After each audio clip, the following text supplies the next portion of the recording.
নমস্কার, কেমন আছেন সবাই? প্রবাসে ঘরকন্যা একটি ভ্লগে আপনাদের স্বাগত জানাই। আজ শুক্রবার, সকাল এখন 8টা। গতকাল রাতে মেদিনীপুর থেকে আমরা এসেছি কলকাতায় ভাইয়ের বাসায়। আগামীকাল ফিরবো আমেরিকায়। আর আমার স্কুল থেকে পাঠিয়েছিল হোমওয়ার্ক। 2 সপ্তাহে এত হোমওয়ার্ক ছিল। মায়ের গোপাল এখনও ঘুমাচ্ছে। ও তো উঠে পড়ো। আর কত ঘুমাবে বাবা? নাইট ড্রেসটি দেখো একবার, গরমকালের ড্রেস এগুলো। গরমকালে এখন এইসব ড্রেস পরবে আমার গোপাল। তোমার গোপালটা একবার সে আতুরে গোপাল, একদম কুচি কিনেছিলাম মায়াপুর থেকে। ও মায়াপুর থেকে কিনেছিলে? বিছানাটি ওই জন্য একদম পুচকি মতো। সবই ছোট ছোট বাচ্চা, সবই ছোট ছোট বাচ্চা সবই ছোট, আর ও সব জায়গায় ঘুরে মায়ের সঙ্গে। তোমাদের গুলো একটু বড় সড়ো হয়েছে, একটু বড় হয়েছে ওরা। একটু মুখ ধুয়ে এখন বসিয়ে দিই, খাবার খা, আবার পরে চান টান করাবো।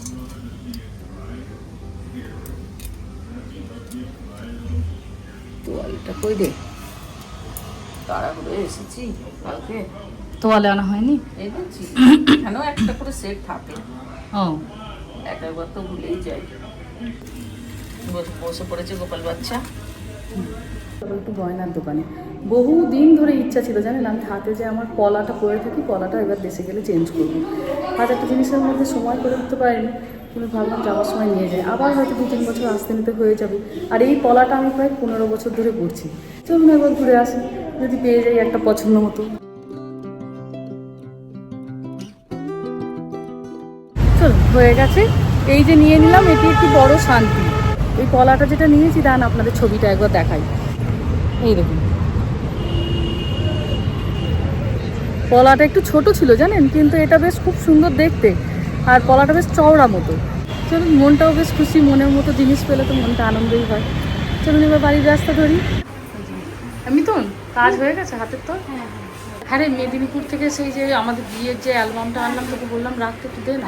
হ্যাঁ নিয়ে এসে রেখেছি তো, এখানে আলমারিতেই আছে। তাহলে দে একবার দে। সবাই বলে দিদি তুমি যখন এবার মেদিনীপুরে যাবে বিয়ের অ্যালবামটা একবার দেখতে, দে একবার, তাহলে দে। প্রায় বছর 20 আগের অ্যালবাম, এত সুন্দর করে রেখেছে, এক ফোঁটা ধুলোও পড়েনি। আর এই যে প্রথমেই মা দুর্গা দিয়ে শুরু। বহুজন কমেন্টে বহুবার বলেছিলেন দিদি আপনার বিয়ের অ্যালবামটা একবার দেখাবেন, কিন্তু এটা তো আমাদের কাছে ছিল না, বাড়িতে রাখা ছিল। তো যতক্ষণ না আসছি ততক্ষণ তো দেখাতে পারছি না। তাই চলুন, যে কটা ছবি এখনো অবধি আছে আপনাদেরকে একবার টুক করে দেখিয়ে দিই। সেই সুবাদে আমিও একটু আমার স্মৃতি রোমন্থন করি। এটা আমাদের রেজিস্ট্রি ম্যারেজের ফটো। আমাদের বিয়ের কয়েক মাস আগে রেজিস্ট্রি ম্যারেজ করা হয়েছিল, তো এটি তারই ছবি। এই যে আপনাদের মানিকদা আর আমি। কত পরিবর্তন হয়েছে চেহারা, নিজেদের ছবিগুলো দেখে নিজেরাই কত অবাক হই। এটা বিয়ের দিন সকালে ওদের বাড়িতে, গায়ে হলুদের পরে এই ফটোটা তোলা হয়েছিল। ওই যে গালে গেঞ্জিতে সব হলুদ লেগে। আর এই যে বিয়ে করতে আপনাদের মানিকদা চলে এসেছে, মা মিষ্টি খাওয়াচ্ছে। এই শাড়িটা আমার দিদার শাড়ি ছিল জানেন, যে বছর আমার বিয়ের ঠিক হয় দিদা মাকে দিয়েছিল জামাই বরণ করার জন্য, আর মা সেটা পরেও ছিল।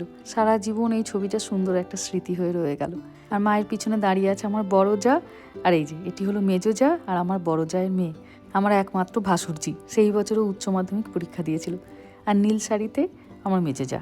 আর এখানে ওই যে ভাত কাপড়ের অনুষ্ঠান হচ্ছে, আপনাদের মানিকদা আমাকে ভাত খাইয়ে দিচ্ছে। ছবিগুলো আসলে সিরিয়াল অনুযায়ী নয়, একটু এদিক ওদিক হয়ে গেছে। এটা আমাদের বাড়িতে অষ্টমঙ্গলা আসার পরে। আমাদের সকালবেলার দিকে সত্যনারায়ণ পুজো হয়েছিল, তারপরে ওর একটা আর আমার একটা ফটো তুলে দিয়েছিল আমার বোন। এই ফটোতে আছে আমার মাইমা, ছোটো মা আর পাশের বাড়ির কাকিমা। আর এখানে এই যে আমার ছোটো মামা বড়, এটা রিসেপশানের দিন। আর বড় মামার কোলে আমার বড় মামার বড় মেয়ে, যে এখন ইঞ্জিনিয়ারিং পড়ছে। আর এই ছবিটাতে বিবেকদাকে হয়তো আপনারা চিনতেও পারছেন। এই যে একদম বাঁ দিকে বিবেকদা, অংশুমান দা, সুফল দা। আর এটা আমরা মেদিনীপুর থেকে এসেছি, আশীর্বাদী হচ্ছে। প্রচুর টাকা পেয়েছিলাম তখন জানেন। পিছনে মা দাঁড়িয়ে আছে, আচার অনুষ্ঠানগুলো দেখছে। অত লোকজন, তো গল্প গুজব হচ্ছে, হাসাহাসি হচ্ছে। ভারী সুন্দর ছিল সেই দিনটা। আমার তো আত্মীয়র মধ্যে বিয়ে হয়েছে, তো আপনারা জানেনই, আমার পিসেমশাইয়ের বোনের ছেলের সঙ্গে। আর এটি হলো আমার পিসেমশাই। পিসেমশাই ছিল বরকর্তা আর মেজদা। এখানে এটি আমার পিসি, আর বর্দি মেজদিকেও তো আপনারা চেনেনি। আর এটা সেই বিয়ের সেই বিভিন্ন খেলা, কড়ি লুকিয়ে দিয়েছে ওর পকেটের মধ্যে। এবার কড়ি খুঁজছি, তাতে ওর কাতুকুতু লেগেছে, ওই জন্য হেসে অস্থির। এটাও আমাদের অষ্টমঙ্গলার দিন সকালে তোলা। অষ্টমঙ্গলার দিন সকালবেলাতে অনেকগুলো ছবি তোলা হয়েছিল, এখন এটা আছে। আর এটা হচ্ছে আইবুড়ো ভাতের দিন রাত্রিবেলায়। ছোটো মা আমাকে মাছের মাথা খাওয়াচ্ছে, আর দূরে বসে আছে বড় মা। আমার বাবার বাড়ির একতলাটা লাল মেঝে, আর বাবা আর মা এখানে আব্বুতি নান্নিমুখ হয় সকালে, সেই সমস্ত নিয়ম করছে। আর এটা সেই বরের গাড়িটা, এই গাড়িটাতে চেপেই ও মেদিনীপুর এসেছিল বিয়ে করতে। আর এই ছবিটাতে আমার ঠাকুমা আর দিদা আছে। ঠাকুমা অনেক দিনই হলো মারা গিয়েছেন, ভাগ্যের ছবিটা ছিল দেখুন, কতদিন পর ঠাম্মাকে একবার দেখতে পেলাম। ঠাকুমাকে বলছি ক্যামেরার দিকে তাকাও। আর এই যে দুই জায় মিলে দেওরের বিয়ে দিতে আসছে, বড়দি আর মেজদি। এখানে ওই একই ভাত কাপড়েরই অনুষ্ঠান হচ্ছে। ভারী সুন্দর একটা গোলাপি রঙের শাড়ি দিয়েছিল আমার, ও আমাকে একটুখানি ভাত খাইয়ে দিয়েছিল, আমাকেও বললো তুইও একটুখানি খাইয়ে দে, আমি তাই ওকে একটুখানি খাইয়ে দিচ্ছি। তত্ত্বের ছবি, তখনকার দিনে খুব তত্ত্বের ছবি তোলা হতো।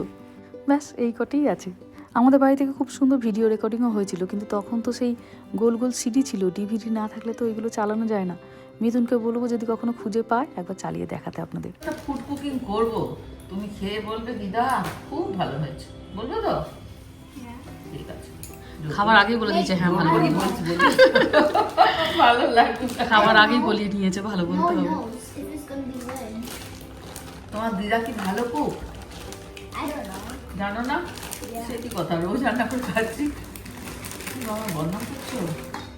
আমি ভালো করে কালকে দেখো তোমার পিৎজা বানিয়ে খাওয়াবো। ইয়েস। তুমি আর কি এবার চাও? মনের মতো খাবারটির নাম হয়েছে, তুমি রোজ আর কি যদি চাও? নাইটে তোমাকে আজকে পিৎজা খাওয়াবো, আমিও খাবো। ঠিক আছে? আমিও খাবো। I haven't eaten pizza in years. আজকে রাতে পিৎজা খাওয়াবো আমি ঘরে। মাছের ঝোল মাংসের ঝোল তো মাও বানায়, তাহলে দিদার স্পেশাল কি বানালো যে দিদাকে বলবে গুড কুক? না না, এই তো এটা মোচা বড়া করে তরকারি করে খাওয়াবো।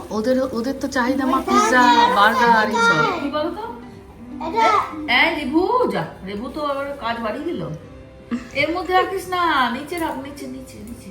নিচে ওটা নষ্ট হয়ে যাবে। তাই তো নিচে রাখলে যে নষ্ট হয়ে যাবে, যা রেবুকে একটা কিছু দে, যে কাজ করছে সে তো ইয়ে হচ্ছে। ডিমোটিভেট হয়ে যাবে। এত এখানে কষ্ট দাও, করে বাবা, ছাড়িয়ে তোমার যদি এখানে মিশে দাও। যায়, সেটা কি মেনে নেওয়া যায়? না, নোংরাগুলো এখানে ভালো। ও হ্যাঁ, আর ভালোটা এখানে ভালো। ভাই ও জানে বাস না তো, ছাড়াচ্ছে ভাই কিন্তু বেশি টুকটুক করে। বলেছে। ছাড়াচ্ছে। উঠে কাজে ব্যস্ত করে দিবি, ওটা নিয়ে বসে থাকবে একদম। ওইটাই হচ্ছে কথা। ছেলে ভোলানোটাও কিন্তু একটা শিল্প, একটা আর্ট। এই ছোট ছোট বাচ্চাদেরকে এই এখনকার দিনে মোবাইল থেকে টিভি থেকে এইসব তিনটে ছেলেকে মানুষ করতে পারতাম না। দূরে রাখা, কিন্তু টুকটুক করে ওদের দিয়ে ঘরের কাজও একটু করিয়ে ফেলা, ওরাও শিখলো, তোমারও একটু এগোলো। যখন পিঠে করতাম তোমাদের একটু করে দিই, সব কটা লাইন দিয়ে যে বসে যা পিঠে পারছে বানাচ্ছি। পিঠে হ্যাঁ, করছে। যে যা পারছি বানাচ্ছি, কে আমার হাঁস মাও বানাচ্ছে, কে এইভাবে বক আমাদের বানাচ্ছে। বড় করেছে। ওরাও খুশি হয়ে গেল। আর এখন সব পিৎজা বার্গারের যুগ, নিয়ে চলে যাই দোকানে, সে খেতে দিয়ে দিল, খাওয়া হয়ে গেল, নেই, তারপর বাড়িতে এসে আবার বসে পড়লো। দেখে আছে। বাবা দেখতে যাচ্ছে বৃষ্টি হচ্ছে কিনা, এত ছেলেটার সংসারের প্রতি একটা দায়িত্ব চকলেট কর্তব্য। কিনলো। বাবা কি মন দিয়ে মোচা ছাড়াচ্ছে গো, আমি তো মনে হচ্ছে ওখানে গিয়ে এবার কন্ট্যাক্ট নিয়ে নেবো। ওখানে তো মোচা ছাড়িয়ে বিক্রি হয় না। মোচা প্যাকেট করে করে ব্যাস। মা বেটায় কেটে বিক্রি করবে। ব্যাস, দোকান থেকে মোচা আনবো, সারা রাত রামা মোচা ছাড়াবে, সকালবেলা মা টুকটুক করে কেটে দেবে আর ইন্ডিয়া packet বাজার করে থেকে মোচা নিয়ে আসবে। দেবে। ব্যাস, রেডি, বিজনেস রেডি। পড়াশোনা তো খুব একটা ভালো হবার আশা ব্যাস, কম। ছেলেটা তো পড়াশোনা করতে ভালোবাসে না। একটু ব্যবসায়ী হ্যাঁ, করবে আর কি করবে। বিয়ে দিতে গিয়ে বলবো আমার ছেলের ব্যবসা আছে, কি ব্যবসা না মোচা ছাড়ানো ব্যবসা। না, একদিন আমার নাতি ইন্ডিয়ান মার্কেট খুলে ফেলবে। ব্যাস। ছোট ছোট দিয়ে শুরু করুক। হোক হোক, মোচা দিয়েই শুরু হোক।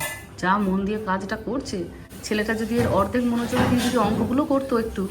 কদিন আগে একটি ব্লগ পোস্ট করেছিলাম, তো সেখানে মা অন্নপূর্ণা ওখানে আরতি করছিল, আপনাদের সাথে শেয়ার করেছিলাম।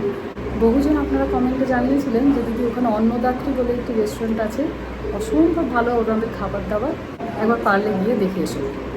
আজকে আপনাদের কথা শুনে আমরা সেখানে এসেছি। এই যে সবাই এসেছে, রামা,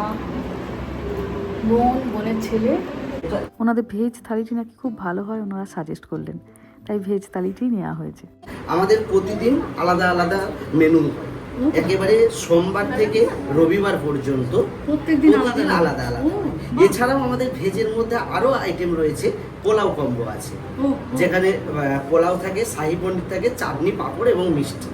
এবং এখানে যে মিষ্টিটা দেখছেন সন্দেশ, এটাও সম্পূর্ণ আমাদেরই তৈরি। ও, এটা বাড়িতেই তৈরি তার মানে একদম। আর এছাড়াও আমাদের একটা ভোগ থালি, স্পেশাল ভোগ থালি পাওয়া যায়, সেটাও খুবই সুস্বাদু। বাহ, ও এটা সাইডে তো পোলাও আছে আবার। বাহ বাহ। এছাড়া এরপর যারা নন ভেজ খেতে চান ওটা অ্যাড অন করতে পারে। আচ্ছা, যখন আমি সেক্ষেত্রে non-veg আমাদের খেতে চাই, চিকেনের আইটেম আছে, মাটনের আইটেম আছে, ফিশের বিভিন্ন রকম আইটেম আছে। এখানে আছে কচু বাটা, বেগুন ভাজা, পটল ভাজা, পাঁপড় ভাজা। এটা ভোগ থালি। আচ্ছা, এটা ভোগ থালি। বাহ। প্রত্যেকটা খাবার দাবারই ভীষণ সুন্দর, দেখুন একদম কাঁসার বাসনে, কাঁসার থালা, কাঁসার বাটিতে করে ভীষণ সুন্দর করে পরিবেশন। এখানে আছে কচু বাটা, এখানে আছে একটা সব সবজি দিয়ে মুগের ডাল, দিয়ে ভেজ ডাল, ভেজ ডাল, এটা আলু আলু পোস্ত, পোস্ত, একটা পুঁই শাকের তরকারি, মিষ্টি, চাটনি, পাঁপড়, সমস্ত কিছু এখানে ভীষণ সুন্দর করে পরিবেশন হয়। ভোগতালিতে আছে খিচুড়ি, বেগুন ভাজা, পটল ভাজা, আলুর দম, পায়েস আর ঝুরঝুরে আলু ভাজা সাথে ঘি। অপূর্ব সুন্দর।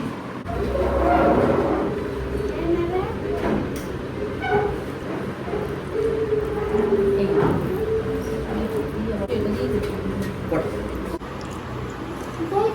প্রচন্ড ভালো পায়েস খেতে ভালোবাসে, ওই প্রথমে পায়েস। হ্যাঁ, খুব ভালো, দুর্দান্ত।